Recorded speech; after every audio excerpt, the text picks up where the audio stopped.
Now the party starts. Just like that. I used to think that I was scared of being with the wrong person, but now I realize that I'm scared of being with the right person. I've been very lucky to have them as neighbours. Actually, they've become like family to me since your father left for that teenage tour. She's 35. Exactly.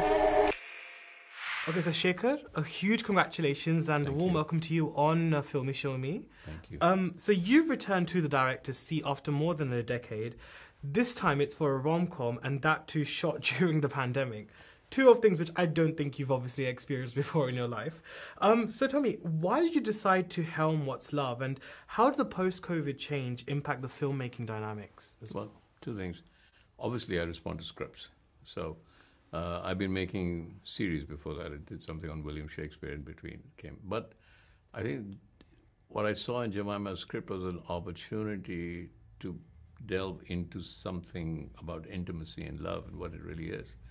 And especially at COVID times, at a time when everybody's forgotten to hug each other, you know, and especially at a time when Tinder is taking off, and especially at a time when people, young girls and young men all over the world are, are having casual sex and thinking, nothing wrong with that, but ultimately we're looking for intimacy. Are you finding intimacy through casual sex? Is Zoe finding that? To me, that was the most important thing. Is like, where is Zoe going? What does she think she's doing? And I had multiple conversations with Lily on that, and I remember telling Lily at one point, I see Zoe as somebody caught in a tumble dryer, not trying to understand, unravel her life. Yes. And I saw that in Jemima's script. So when people say it's a rom-com, but I say I came to it because of trying to understand the search for intimacy in the modern world. Yes. And I think the beauty about your films, I mean, I've literally watched a lot of your films actually over the years, and I think post this one, especially for this interview in particular, over the years you really have presented relationships that are challenged by dysfunctional societal exteriors. I mean, be that political, emotional. I think this one is emotional more than anything else. So what fascinates you so much about these themes is exploring those in-depth emotions that you have done as well. Because I suffer from that. It's very simple. I mean, whether you're a writer or a filmmaker and everything, if you don't understand the complexity of what you yourself are going through, you can't bring it to film. So I become, as I said, every character in the film. And then I explore myself, but at one point you give it off to actors, and then you tell the actors how you feel, and then they explore it through their life. Then my job becomes to film it as they're seeing it. What I'm seeing, I've already... So each time before I do a film, I go through a kind of a traumatic idea about everything I've done right or everything I've not done right, and everything, where am I going? And this whole mystery of love and the mystery of life, what is it? What is it? And then you take it. That's why they explore relationships, because we see ourselves through relationships. We don't see, who am I? Anybody that you say, who are you? That you judge them or you look at them through their relationships, not as complete isolation. I think that's very interesting, because I think that's what humanity needs to become, is about thinking about what hum individually kya hai.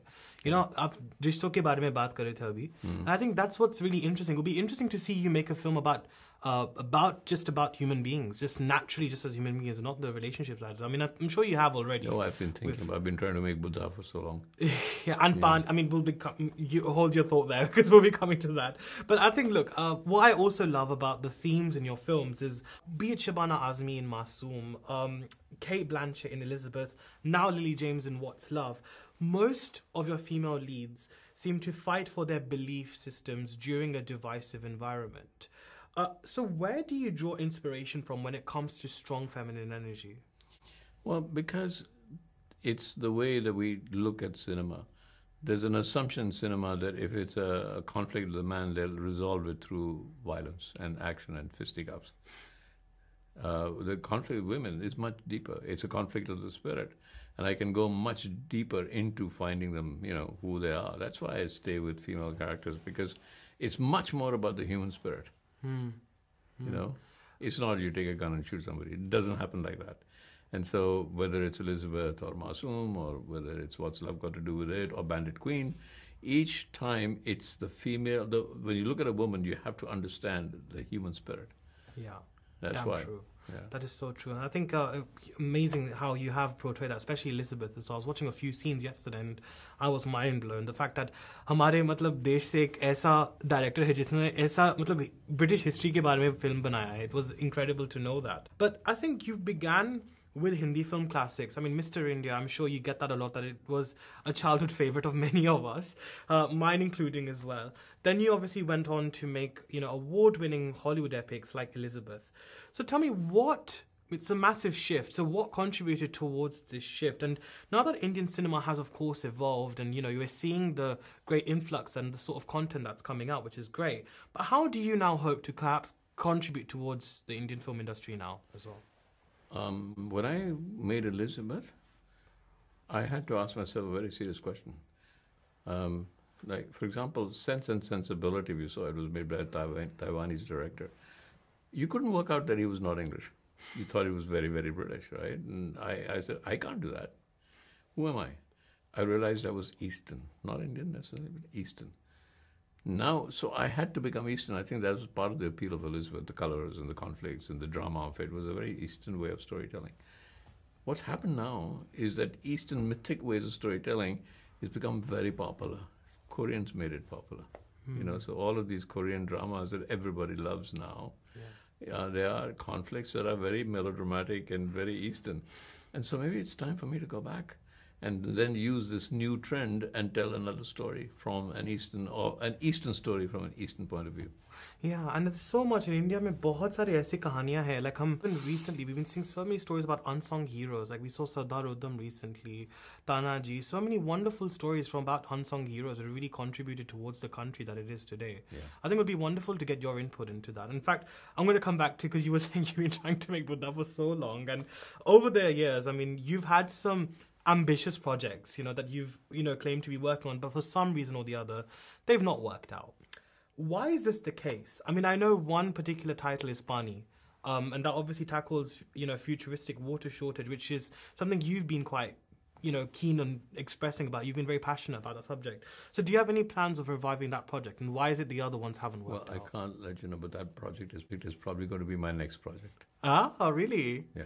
Oh, okay. What about the other ones then? How comes they've never really worked out? So what happens is that as I'm exploring something, somebody is interested in financing it, and what happens to directors like me is that somebody puts it on IMDb. Not me. And then suddenly everybody says, so what happened to that? What happened to that? What happened to that? News को तो ऐसे बोलते हैं ना? News तो ऐसा ही होता है. It's like rumor. Afwaih. Yeah. I tried very hard to make Mandela. I was attached to it. I spent 6 months exploring it. Ultimately, I didn't make it because I said, look, the script looks like it's been written by somebody sitting by a swimming pool in Los Angeles. It doesn't feel authentic to the real issue, which is apartheid and the anger of those that live under apartheid. I mean, that's why I was saying you should definitely try and make some of our revolutionaries as well. So many amazing stories that need to be explored on celluloid.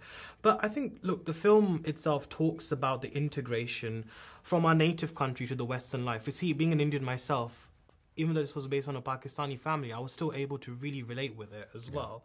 And I think both India and Pakistan are really, really trying hard to heal from the trauma of partition. So through cinema and the arts, is it possible for us to actually recover from such a checkered history? Sure. And the only way to do it is art. The only way to do it is through poetry. The only way to do it is through storytelling. Because remember, we are all storytellers. All history is a story. And, we call it fact, but it's just a story.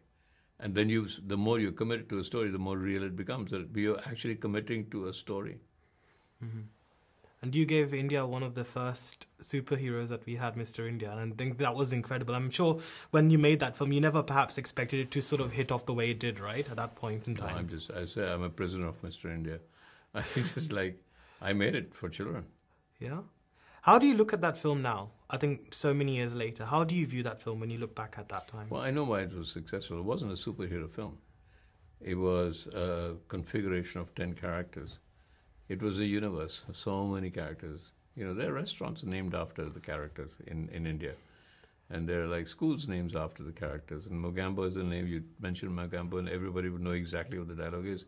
So it was like what Marvel is doing now, what we did at that time. We created a whole universe of characters in that one film. it's amazing. And I think I miss Sridevi ji. I always remember her, and I think it was Sad, such a beautiful memory. But I think on the last note, actually, from producing an intense film like Dil Se, to obviously directing a slightly breezier film, though emotionally challenged as well, but a slightly breezier film like What's Love. How has your interpretation of romance changed over time? I know you just touched on it, but I want to revisit that question. Well, I think that the mystery of romance, the yearning of romance is exactly the same, and it has not changed in this film. It's there still.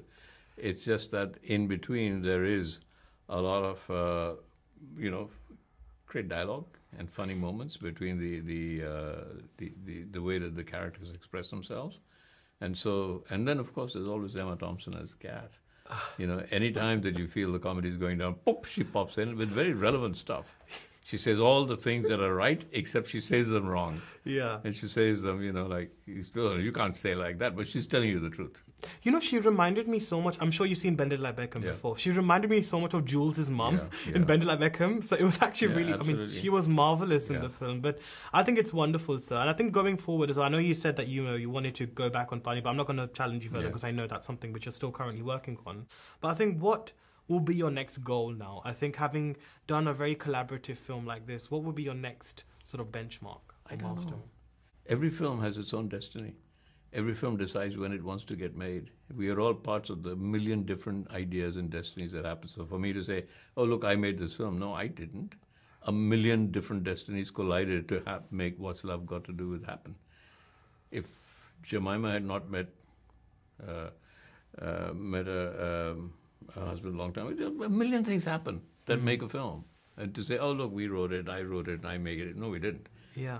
Things evolved, came out of something, and the film got made. It's something I completely believe in. And one thing I also loved about it is that it almost seemed like you brought your roots as an Indian as well through the lens of the film. I mean, am I correct in saying that as well? I don't know how else to do a film except, an artist looks at something, digests it, right? And so Van Gogh puts out something from Van Gogh's own point of view. It's the same thing that you're seeing every day, but when you see it from Van Gogh's point of view, he's taken it in, digested it, used his soul, and then comes up to something and say, oh my God, wow, that's it. But you're watching a sunflower every day. Yeah. But why are you looking at this differently? Because he interpreted the sunflower for you. Absolutely. Well, honestly, Shekhar, so we've run out of time. Yeah. But I think it's been such a pleasure to have you on Filme Shilmy. And I think it's your achievements, I think not just in terms of Indian cinema, but I think in the West, it just goes to show talent really has no boundaries. And I think What's Love is one of those universal films which I think everyone's going to really enjoy watching.